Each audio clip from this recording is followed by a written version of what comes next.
berdagang dan menunggu kematian dengan cara berdagang.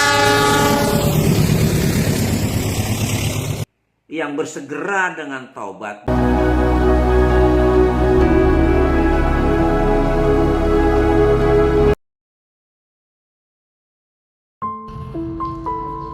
Assalamualaikum warahmatullahi wabarakatuh.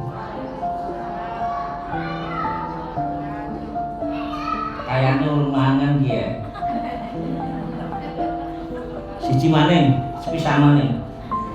Assalamualaikum warahmatullahi wabarakatuh.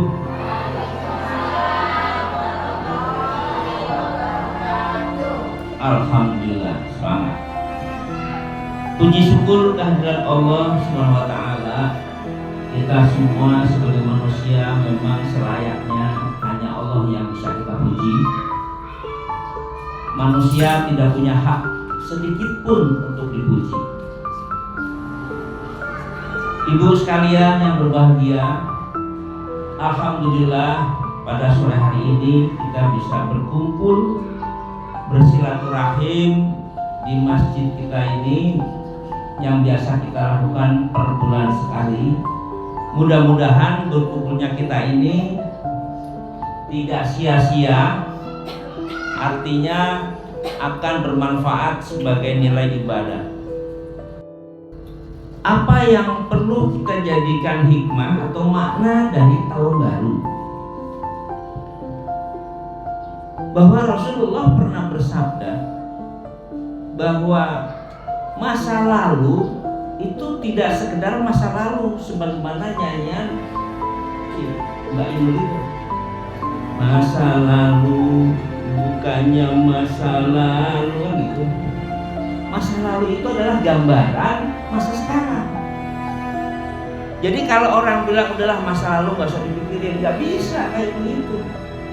Bisanya kita duduk di sini karena ada masa lalu. Nggak mungkin kalau saya bisa duduk sini kalau saya tadi nggak jalan dari rumah ke masjid, nggak mungkin. Jadi bisanya saya duduk di sini karena masa lalu saya berjalan dari rumah ke masjid.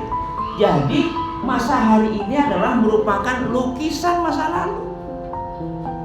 Nah, itu inti.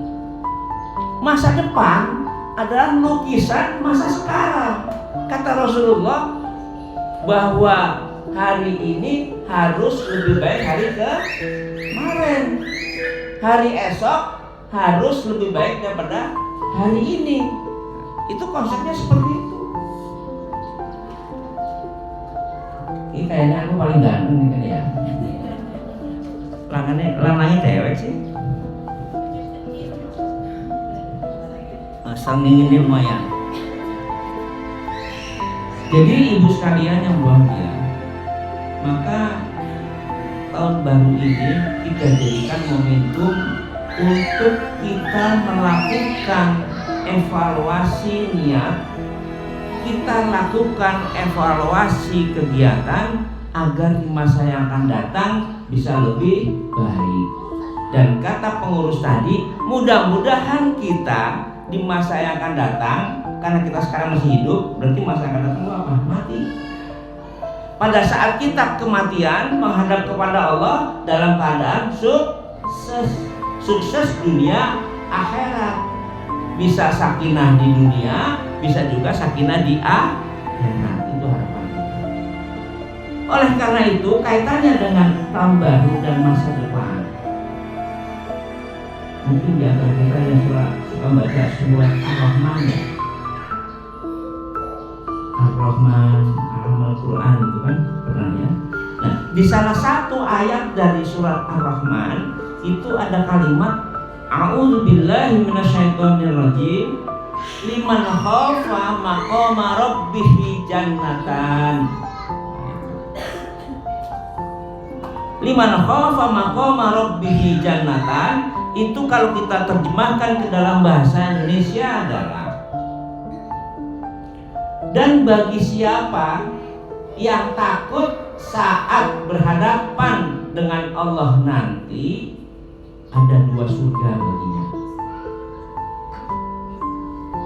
Jadi di surat Ar-Rahman itu dalam satu ayatnya di nomor 46, dan bagi siapa yang saat berhadapan kepada Allah nanti takut, ada 2 surga baginya. Kemudian dalam hadis Rasulullah yang diriwayatkan oleh Abu Darda bertanya kepada Rasulullah, wahai Rasulullah, ini sahabat bertanya pada saat ada taklim, wahai Rasulullah, apakah orang itu berzina dan mencuri? Maka Rasulullah membaca lagi, tidak menjawab pertanyaan sahabat, baca lagi surat tadi. Liman khafa maqama rabbih jannatan. Bagi siapa yang takut saat berhadapan dengan Allah nanti, 2 surga baginya. Bertanya lagi Abu Darda dengan perkataan yang sama, wahai Rasulullah, apakah orang yang dapat 2 surga itu dia mencuri dan berzina? Rasulullah bilang lagi, liman khafa maqama rabbih jannatan. Bagi siapa yang takut pada saat berhadapan dengan Allah, 2 surga baginya. Kemudian Rasulullah bersabda, ya. Jadi pertanyaan Abu Darda atas apakah orang itu yang mencuri, walaupun dia itu mencuri atau berzina, ya Rasul? Iya. Walaupun Abu Darda keberatan. Para ibu sekalian yang berbahagia. Jadi makna daripada hadis Rasulullah, kira-kira kalau orang takut kepada Allah, apakah dia masih mencuri? Apakah manusia hamba Allah yang takut kepada Allah apakah masih berzina? Tidak mungkin. Maka hadis Rasulullah itu adalah menjamin bagi siapa hambanya yang senantiasa takut kepada Allah, takut atas ancaman Allah, takut yang pernah dilakukan atas kejahatannya diganjar oleh Allah dengan azab. Kalau dia takut, mustahil dia akan mencuri, mustahil dia akan berzina. Mungkin kita manusia, kata Allah, kata Rasul dikatakan al-insan mahalul khata' wal nisyan, bahwa manusia, insan itu adalah penuh dengan kelupaan, kelalaian. Kita pernah lalai, kita pernah lupa, kita pernah berdosa, dan kita pernah bersalah. Maka kata Rasulullah, apabila seorang yang beriman kepada Allah melakukan kesalahan, bersegeralah istighfar, bersegeralah mohon ampun, dan janganlah diulangi dengan hal-hal yang kita akui bahwa itu dosa. Karena bertaubat kepada Allah itu adalah, yang pertama dia harus menyesali, yang kedua dia membenci dengan kegiatan itu, yang ketiga dia memperbanyak amal. Ibu sekalian yang berbahagia, jadi momentum tahun baru Hijriah ini adalah, mari kita senantiasa istighfar kepada Allah, mohon ampun kepada Allah. Mungkin di tahun yang lalu selama kita hidup ada salah dan dosa, mumpung kita masih ada hayat di kandung badan, mumpung masih ada ruh di jasad kita, bersegeralah mohon ampun kepada Allah. Rasulullah dalam kehidupannya, dalam satu hari tidak pernah kurang dari 100 kali beristighfar. Itu Rasulullah. Oleh karena itu oleh karena itu hadirin sekalian, ibu, anggota PKK semua, mari kita sama-sama berdoa kepada Allah. Mudah-mudahan kita semua senantiasa diberikan kekuatan lahir maupun batin, sehingga kita mau meningkatkan iman dan amal kita, meningkatkan tingkat kegiatan kita yang semula mungkin kurang positif menjadi positif, yang positif ditambah positif, sehingga di hari yang akan datang senantiasa kita bisa melukiskan hal-hal yang lebih baik daripada yang sekarang. Maka itu kita perlu merenung, perlu berpikir bahwa dunia sijnul mu'min wa jannatul kafir, bahwa dunia ini adalah penjaranya orang yang beriman kepada Allah dan surganya bagi orang-orang yang menentang ajaran Allah. Mudah-mudahan kultum sore hari ini memberikan manfaat bagi kita semua. Semoga kita diberikan kekuatan oleh Allah untuk selalu diberikan kesehatan, dan juga bagi anggota PKK mungkin keluarganya ada yang sakit, kita doakan bersama mudah-mudahan diberikan kesembuhan, Allah memberikan kesehatan sehingga bisa beraktivitas sebagaimana biasa. Dan kita yang masih sehat, mudah-mudahan dengan kesehatan ini kita bisa beraktivitas yang lebih positif, yang mempunyai nilai ibadah.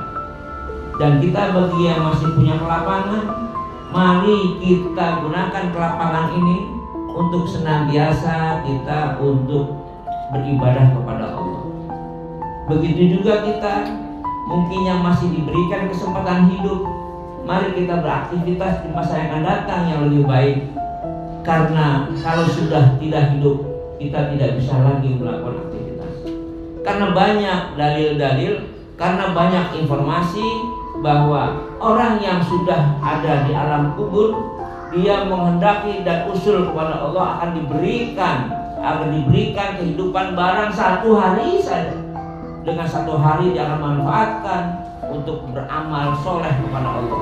Tapi kalau orang sudah dikubur, tidak lagi ada kesempatan untuk beramal soleh. Tinggal memperhitungkan sejauh mana dan sebanyak apa amalan yang kita perbuat, baik atau jelek, itu akan diberikan ganjaran kepada Allah.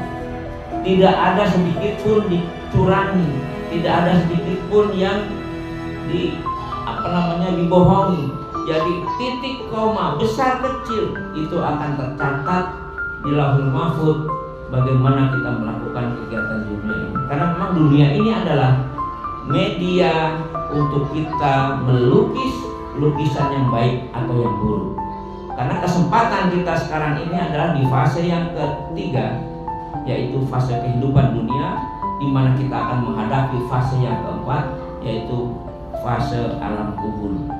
Di mana alam kubur itu akan bertanya dan menyatakan bahwa saya ini adalah rumah kesendirian, saya adalah rumah kegelapan, saya adalah rumah yang becek, saya adalah rumah yang penuh dengan binatang buas, dan saya adalah rumah di mana Munkar dan Nakir bertanya atas apa yang kita lakukan.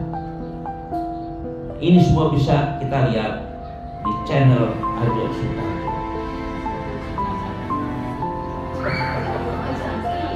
Bisa dilihat.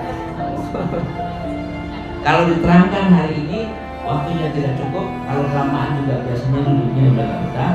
Jadi intinya adalah bahwa hikmah hari ini adalah hari ini harus lebih baik hari kemarin, hari esok harus lebih baik hari ini, dan bagi orang yang takut kepada Allah itu akan diberikan 2 surga baginya. Kenapa? Karena kalau orang yang takut kepada Allah mesti akan menghindari hal-hal yang berbau maksiat.